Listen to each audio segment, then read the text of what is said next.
सिलसिले में और अभी नतीजे आना बाकी है। जो अब तक नतीजा आया, जो बिहार का नतीजा जिसमें एमआईएम पार्टी के अब तक 5 उम्मीदवार कामयाब हुए और जुबली हिल से हमने जिस कैंडिडेट को सपोर्ट किया वो भी कामयाबी मिली। मैं सबसे पहले अल्लाह सुब्हाना व तआला का शुक्र अदा करता हूँ कि उन्होंने अपने फजल और करम से हमारे इस फैसले को अल्लाह ने कामयाबी दी, अल्लाह ने अब रहम कर दिया। मैं बिहार की आवाम का भी शुक्रगुजार हूँ कि उन्होंने एमआईएम पार्टी के तमाम कैंडिडेट्स को उन्होंने वोट दिया, अपनी मोहब्बतों से नवाजा। मैं शुक्रगुजार हूँ उन 5 असम्बली कॉन्स्टिट्यूंसीज़ के तमाम राय दहिंदगान का, ज़िम्मेदारों का, मजलिस पार्टी के तमाम मेंबर्स का, जिन्होंने जनाब अख्तर उल ईमान साहब को कामयाब किया। अमूर से हमारे गुलाम सरवर साहब को बैसी से कामयाब किया, सरवर आलम को कुचादामन से कामयाब किया, तौसीफ़ आलम को बहादुरगंज से कामयाब किया और मुर्शिद आलम को जोकीहाट से। और मैं साथ ही साथ शुक्रिया अदा करना चाहूँगा हमारे बिहार रियासत के सदर जनाब अख्तर उल ईमान साहब का, आफ्ताब साहब का, आदिल हसन साहब का और तमाम वहाँ के मजलिस के ज़िम्मेदारों का कि उनकी बड़ी मेहनत कोशिशें रहीं कि हम इस 5 सीट पर कामयाबी हासिल कर पाए और बहुत से मुकामात पर हमको एक बड़ी तादाद में वोट भी मिले। मैं शुक्रिया अदा करना चाहूँगा जनाब इम्तियाज़ जलील साहब का, मुफ्ती इस्माइल क़ासमी साहब का जो रुकन असम्बली मालेगांव हैं, और महाराष्ट्र से जो तमाम मजलिस के ज़िम्मेदार आए, दिल्ली से आए, उनका शुक्रिया अदा करता हूँ। हैदराबाद से अहमद बराला साहब गए और वो ज़िम्मेदार थे अमूर विधानसभा के लिए, और जनाब माजिद हुसैन साहब का ख़ास तौर से जो तौसीफ़ आलम साहब की विधानसभा बहादुरगंज में मेहनत किए, और तमाम मजलिस के अरकान बल्दिया का जो बंगाल से भी आए, झारखंड से भी आए।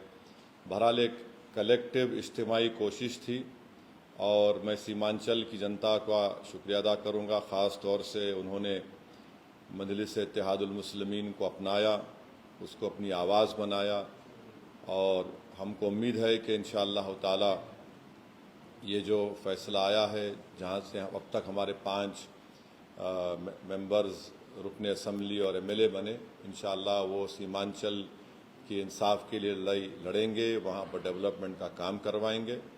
और साथ ही साथ मैं जो नतीजा बिहार में आया है वो एक अवामी नतीजा है, हम उसको कबूल करते और हम मुबारकबाद देते हैं और अपनी नेक तमन्नाओं का इजहार करते हैं मौजूदा वज़ीर आला जनाब नीतीश कुमार साहब का।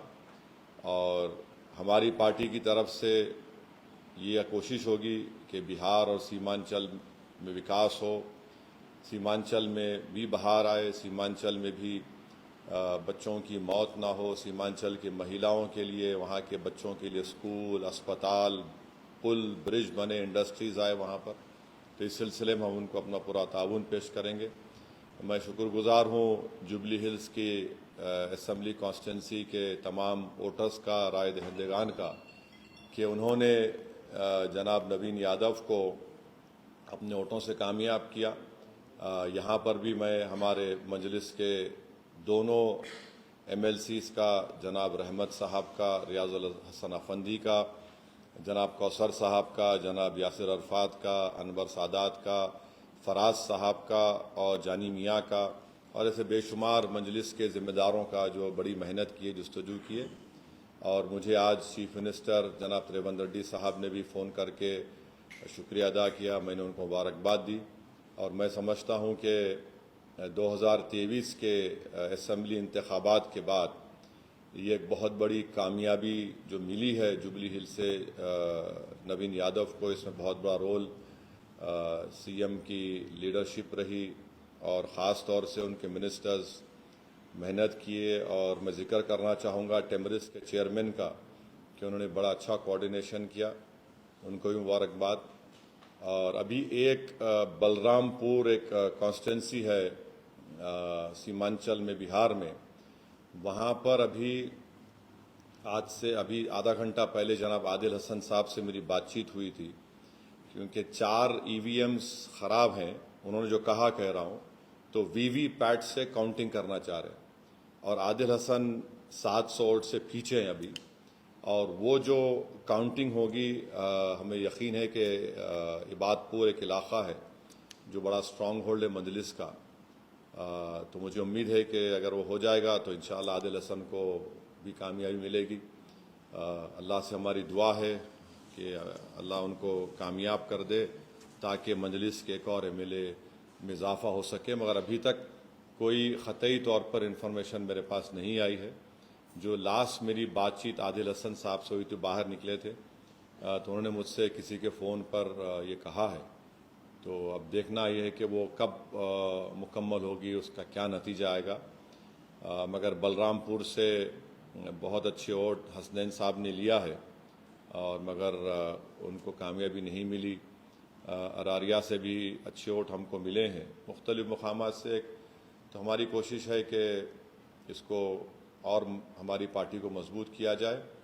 और मैं फिर से बिहार की आवाम का शुक्रगुजार हूँ और ख़ास तौर से मैं पहले से कह रहा था कि आरजेडी बीजेपी को नहीं रोक पाएगी। आप मेरे स्पीचेस उठाकर देख लीजिए, मैंने ये बात कही थी। मैं बार बार आज भी बिहार के उन लोगों से अपील कर रहा हूँ जो इस गलत फहमी का शिकार हैं MY कॉम्बिनेशन के ऊपर।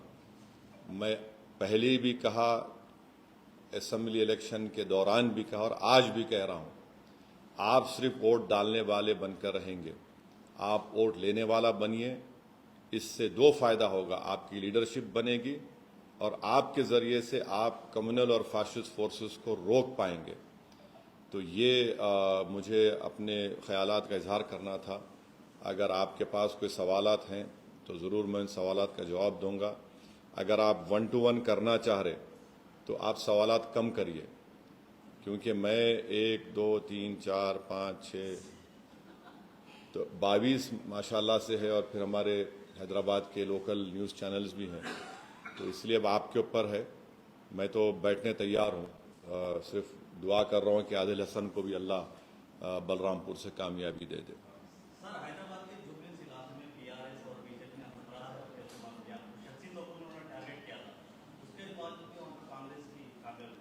क्या क्या उन्होंने बीआरएस पार्टी और बीजेपी के कई नेताओं ने शख्सी तौर पर जुबलिस कॉन्फ्रेंस में आपको टारगेट किया था, आपकी पार्टी को टारगेट किया था, जो भी कांग्रेस को वोट डालेगा वो एमआई को जाएगी। बहुत सारे मुद्दों में उन्होंने बात की और उसके बाद तो उनकी कामयाबी हुई। अब उनसे पूछो, आप उनसे पूछना पड़ेगा कि इतना बोलने के बावजूद भी हर वार्ड में उनको शिकस्त हुई और बीजेपी की जमानत जब्त हो गई।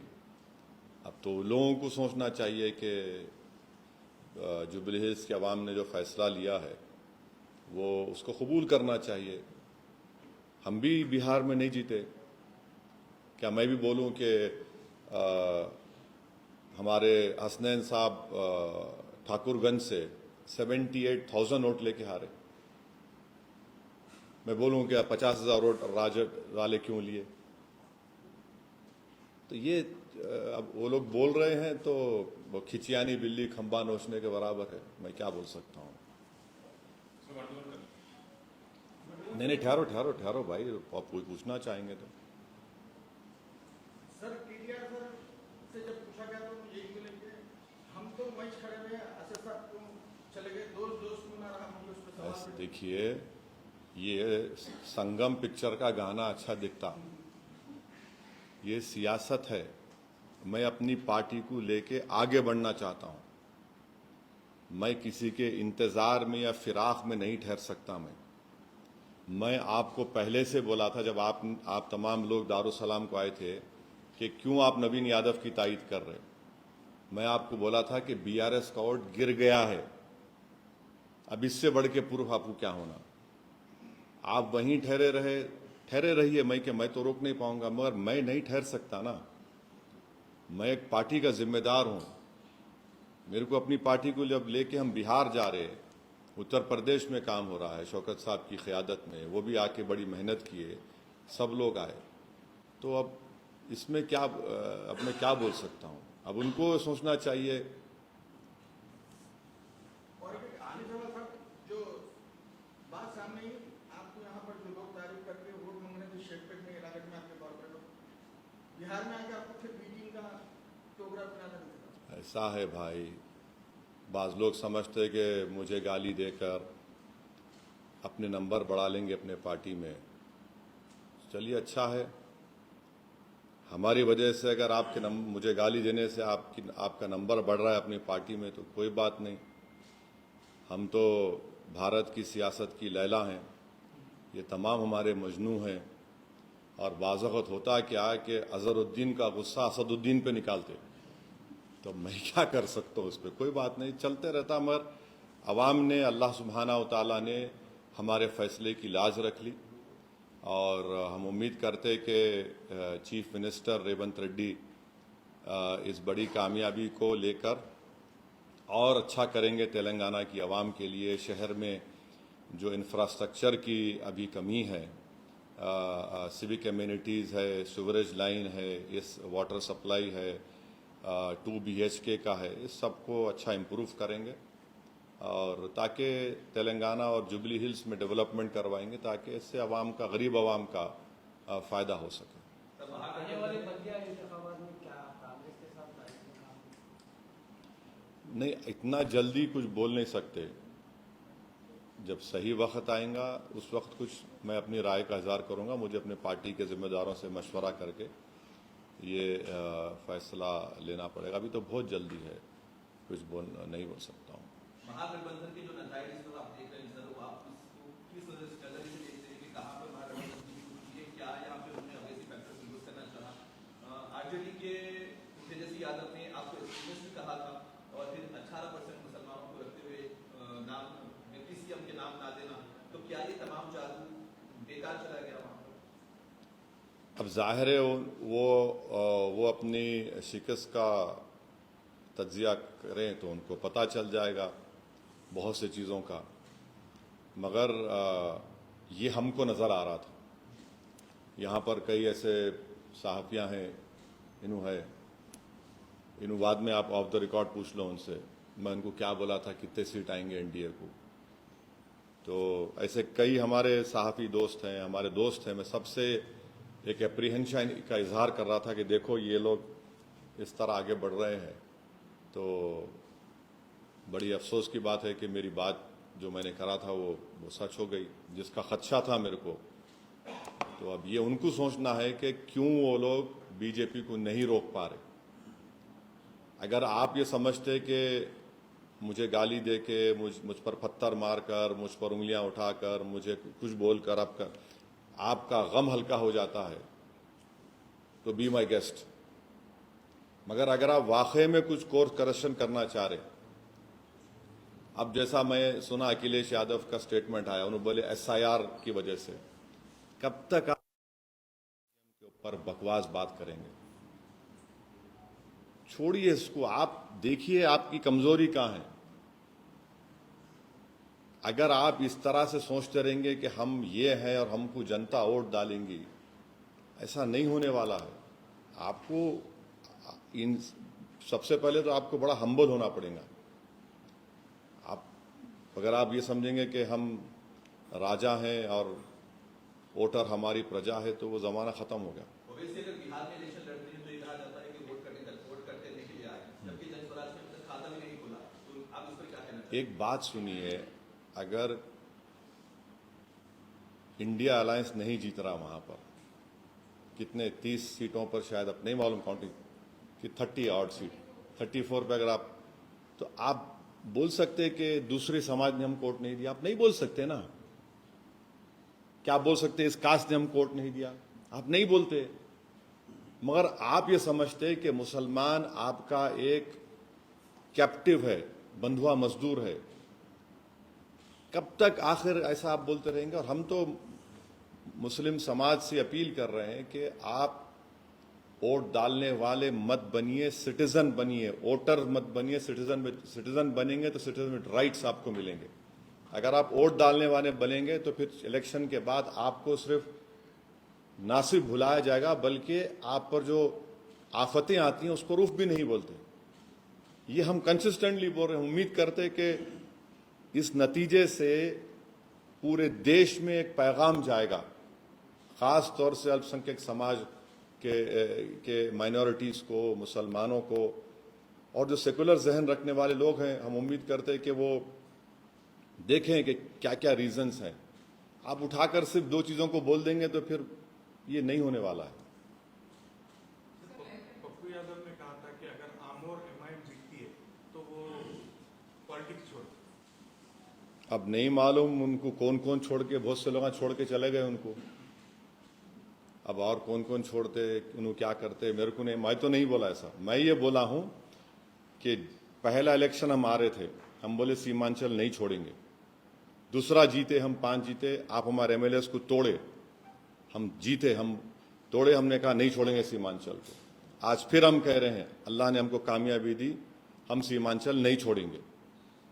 हम जहां पे जाते छोड़ते नहीं, वहां मेहनत करते। हम इस तरह के दावे नहीं करते। अब जो इस तरह के दावे किए हैं, अब ये सवाल उनसे पूछना आप पर वाजिब है। अख्तर अली खान के खिलाफ सबा जफर खड़े थे, सबा जफर खड़े थे ना, वो नहीं जीत पाए, मैं वोट मिला उनको। तो अब सबा जफर से उनको पूछना चाहिए।